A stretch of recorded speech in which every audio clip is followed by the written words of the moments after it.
Iban ni dia dulu kagetan. Jampu-jampu. Pua dunia itu nampo. Hai tapi ke lagi orang bubit. Tak anak payah kita nyoba fikir perkara dunia. Dunia kacanggi. Ya.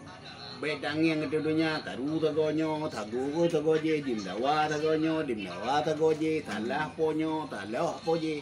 Nya mandung dunia. Ujung-ujung tangi yang awak mendawanya subscribe ujung. Mampu bah. Idanya ada buat fikir ke gok mendawa. Jadi nyo DPR mendawangan gubernur mesti. Dah mendawa pinya pada ujung je kan subscribe sih. YouTube sih. Mandung ba YouTube pe. Menya mendawa ikelah je nak apa pe ba YouTube.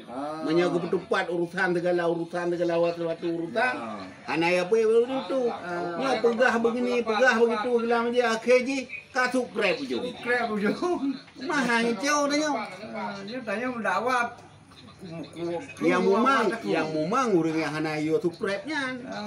Jadi kita nyonyo yang hana mupom bagia YouTube. Aku tak dengar nyo ke di dawa. Tapi ke nyo ke mana yo jonji subscribe. Kata bana ke ro ku ngabula oji. Jadi balapan tu. Balapan tu. Tiba ngabula ot. Hai lagi ke nyanyi. Jadi keng keloi lo keng ke ujung je subscribe. Kita subscribe. Subscribe. Tadi mana ni je ni? Keadaan nenggro. Keadaan nenggro ka lagi. Anak pun tak bertupat je ni. Pu buat minta rezeki yang pun minta rezeki. Yo. Baik fikir ke banyak beje. Hai papa kan je popongan je tak buat ke mana? Buat je popongan je. Yang penting baik mengganggu gop. Baik mengilangnya gop. Baik tertindas gop. Yang kaji minta rezeki yang alih-alih ke. Baik-baik ke ini opi ka karton ka lagu. Ya pilih ka karton ngero bebe na mudah untuk rezeki nang ngero tengah kenya. Baik aduh tak fikir-fikir ke bah perkara je tak ikuti je.